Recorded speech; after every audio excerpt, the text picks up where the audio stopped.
Michael, got you in person. Yeah, pleasure. Thank you, Pleasure man. to I be here. appreciate you coming. Appreciate us doing this together. First, I want to ask you. We were going back and forth on. I'm sure you're going to ask me a lot of things. I'm going to ask you a lot of things. Okay. But we were going back and forth on designing a banner, and I was making just very basic stuff. Blue, your favorite color is blue, and just put the name across it. But you wanted like a strong symbol, so you were looking around for a while, and we picked what everyone sees now on the screen. Explain this banner. All right. Well, when I came across this banner, it had such an impact of what the Cosa Nostra and America had in common. Having said that, is that when you see the hand pulling back the American flag, the greatest country ever in existence in the history of the world, democracy, Senate, progress, birth of a nation. Started in the 1700s, 1776, we won our freedom from an oppressive government, England. Yeah. They were revolutionaries. They were criminals. Were they criminals? Were they revolutionaries? Were they traitors? So here we got this birth of a nation. Now, all governments throughout time and societies always had an underbelly. So you take this great nation, and people don't realize how far back Cosa Nostra, Mafia, fraternity, whatever they deemed it and called it at those days, was here already in America. Started in the mid-1800s, right during the Civil War. There was a mass migration of Sicilians that landed in New Orleans. They came here through the citrus trade, but when they imported citrus, they also imported Cosa Nostra.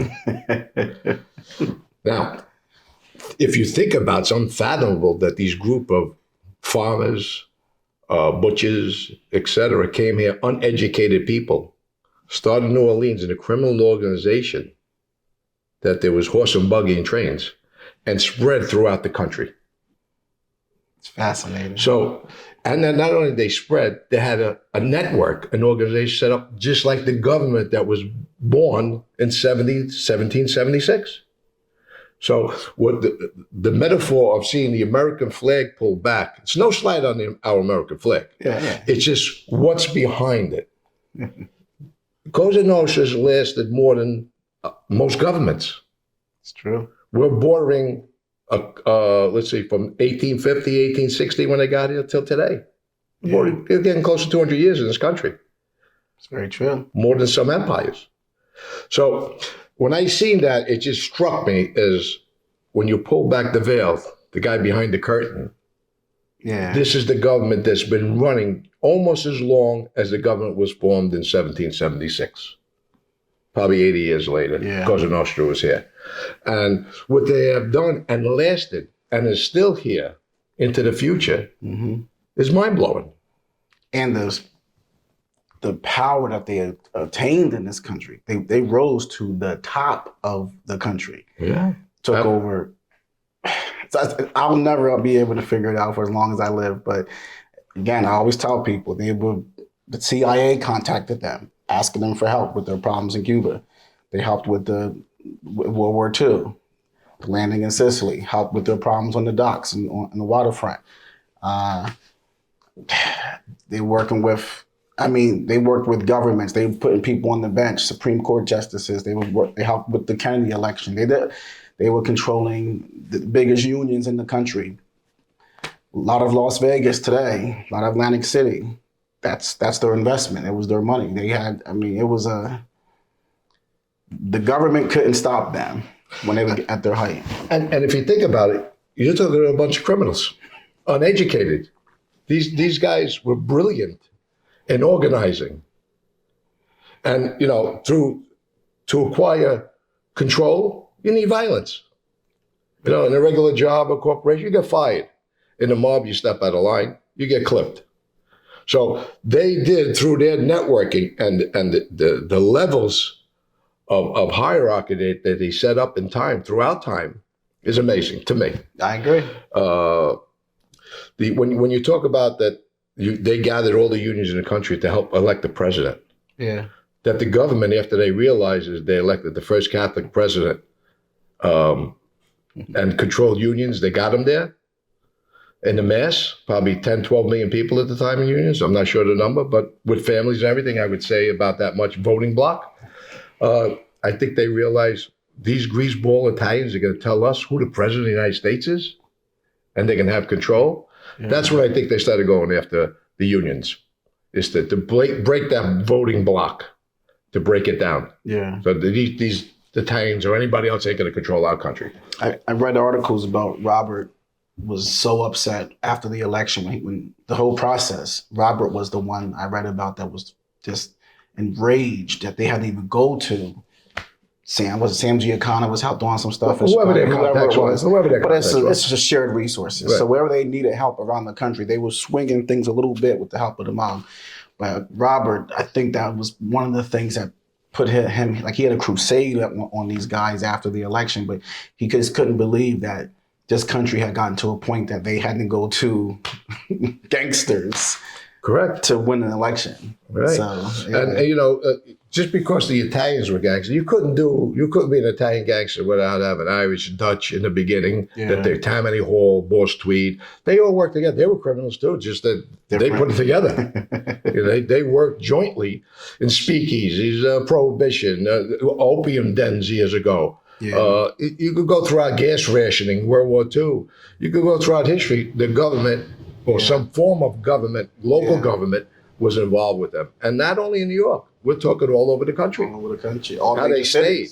Yeah. 26 major cities, I think they had strong hold over at their peak. Great influence. Yeah. And you talk about, what about out of the country? What about other countries through the drug trade later on? Cuba took over the tourist trade in Cuba, Havana. They would going around they were spreading around the country, around the world. So when I seen the flag, our American flag being pulled back by your hand, and then you see the underbelly, which is the mafia's been here. Yeah. Now we'll take the mafia away for a minute. There was a guy called Filippo Mezze. Filippo Mezze was very good friends with Thomas Jefferson. During the course of the war, and when they wrote the Constitution afterwards, Mezze had wrote a manifest. And in the manifest, it was sort of we the people, by the people, for the people, which Jefferson, I'm not going to say plagiarized, but took some of those words that he had wrote and instilled it in our Constitution. Who is this guy? Where is this guy? Filippo Mezze. He was an Italian from mainland. I wasn't a mobster. He wasn't influential at that time. He lived in Monticello, next to Jefferson. So the thought of the Italians coming later on and this migration in the 20s is false. Yes, there was mass migration, yes. But at the time, they were here already. You had other Italians during the Civil War funded the North. Wow. You have a guy named Lucchese of Palermitana who settled in Texas. He opened a boot company called Lucchese Boots. 1873. They were here. The guy who opened up the Bank of Italy in California. Giannini. Very good. See, you're good on your history. Yeah. It's now called Bank of America. Bank of America. It used to be called Bank of Italy, I believe at the time. And then they changed the name down the road. But I think the original name was the Bank of Italy. Definitely was. Yeah, it was the Bank of Italy. Yeah. And he gave out the original handshake loan. We know what, I mean, that's like, he sat down. Wasn't that a big San Francisco, right? San Francisco. Big earthquake. He was probably started as a Shylock when he was a kid. Yeah, but he took a banker. But he was giving out loans on. It was on your word, right? And that's big. First time. And if I'm correct, that's big in Italian culture. Well, it was for all cultures at one time. Yeah, okay. Until the handshake hide the snake. So no more. Yeah. No, I agree. And I'm glad you said that because I always talk to people. One of the biggest complaints I have with a lot of the YouTube podcasters or the podcasters in general that talk about Cosa Nostra, they have this infatuation with like 80s, 90s when it was changing a little bit. But they talk a lot about murder, killing, violence, and all that stuff, but they don't see this long, rich history that existed. long before the 80s and 90s was even around. So, I'm glad you brought that up because I always have drives me nuts. There's a lot of people who think, I hear it all the time, it didn't even begin until 1930. There was so much going on prior to 1930, all the way back into the 1800s. There was people who were organized, working together, respecting a hierarchy system. All of that stuff was going on even before we hit 1900. 100%.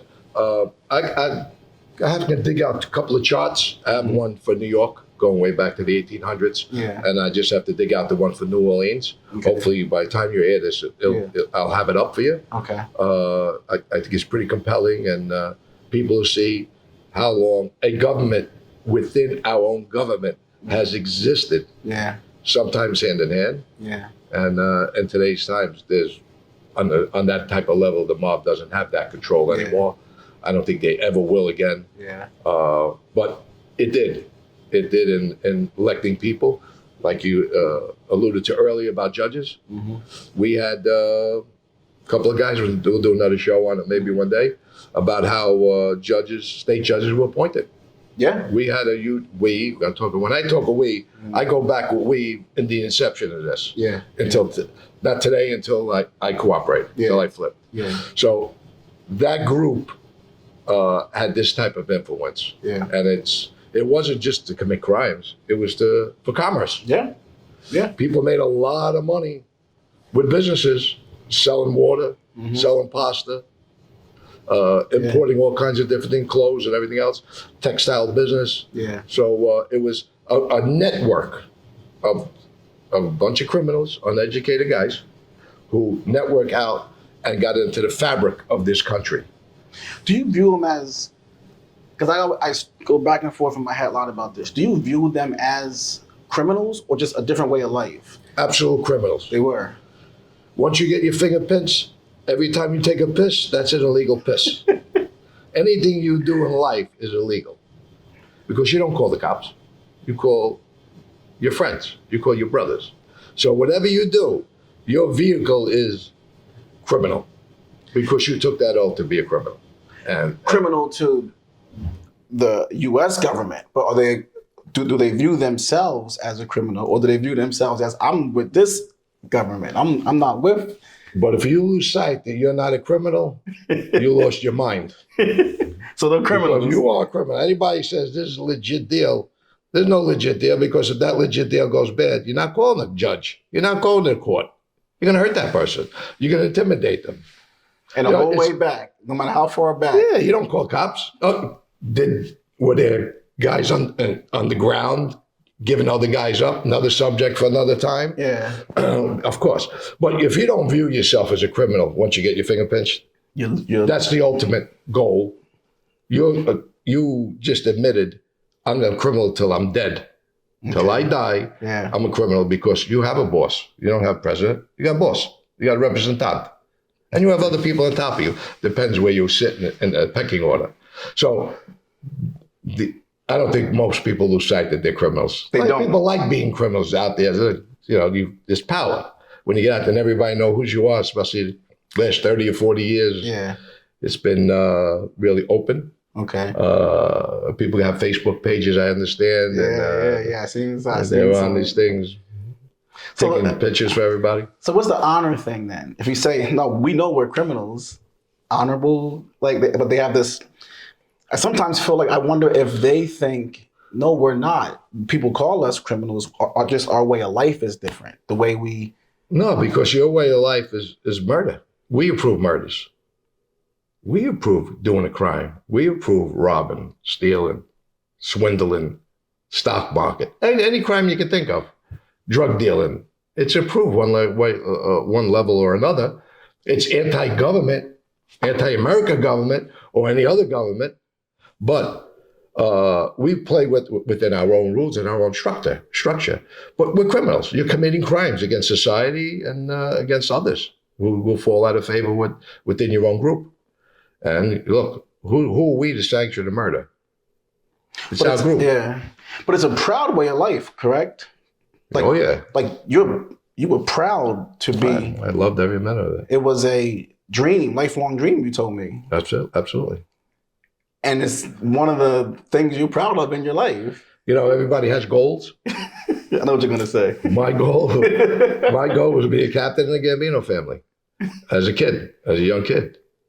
So just a quick example is, you talk about getting your finger pinched when you get made. Mm-hmm. I don't know, would you ever have a blood brother? I've heard, growing up? Yeah, sure. You'd be in a schoolyard with your friends, and you could be 10, 11, 12 years old. You cut your finger, and the both of you go like this with blood. Or if a guy got a cut on his arm, hey, let me cut myself. We could be blood brothers. Yeah. We did that. So that was part of our society as children. I'm not going to say everybody. I don't know if everybody did that. Mm-hmm. But in our area, we did that. We formed brotherhoods at that stage. Yeah. And it wasn't to do homework together. It was to be street people. Yeah.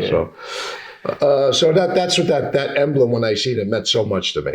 Okay. That America has had this in its belly, this Cosa Nostra, functioning as a government for that long, and it's still here, and it'll be here who knows how long. Yeah. Let me ask you. So, what do you think it was about? Because Cosa Nostra wasn't the first organized crime groups in this country. The Irish were trying to build something at a time. You know, you had Monkey, I think the name was Monkey Eastman, I want to say his name was, big Jewish, trying to set up a Jewish mob and stuff before the Italians, even before the Italians. Yeah, you have many organized crime groups in this country. Not as organized as the mob, I would say, but what gave them an edge that they could do something with far less resources, came over here speaking broken English. Some couldn't even speak English. Right. The educational system in Sicily at the time wasn't good. 5 years old, you didn't have to go to school no more. A lot of... fifth grade, you didn't have to go to school no more. A lot of people that came over, 3rd, 4th, 5th grade education at best. Right. So they weren't like Ivy Leaguers or high academic acclaimed group, didn't speak the best of English, or if any English at all, had a completely different way of life, very contradictory to how we were in America. But somehow they survived here, but also they usurped all criminal activity that was already present, took their power. They were more powerful than Arnold Rothstein and guys like that. They used those guys' money, like Rothstein and people like that, to further their own investments. But what gave them an edge, you think? Well, just Sicily specifically. Sicily wasn't part of Italy. There was a unification. Garibaldi, another story for another day again. When they came in, they already had structure. They brought structure to this country. They already had an organization there already. Sicily is one of the most conquered places in time. The Greeks, the Moors, the Jews were there for a while. Yeah. I could keep going on. Who conquered? The Arabs were there. Everybody was there. French was there. The French were very oppressive. The Spanish, they threw the Spanish out with Garibaldi. Yeah. But the French were very oppressive. I think it was like 1790, somewhere around there. Knocked the rust off. Terrible. They wanted, the Sicilians got together and they started whacking them all out to get them out, because very oppressive. So they were hard people. They came from a hard place. Yeah. Again, on their own. So when they had all these groups that were function, they didn't function as criminals in the beginning.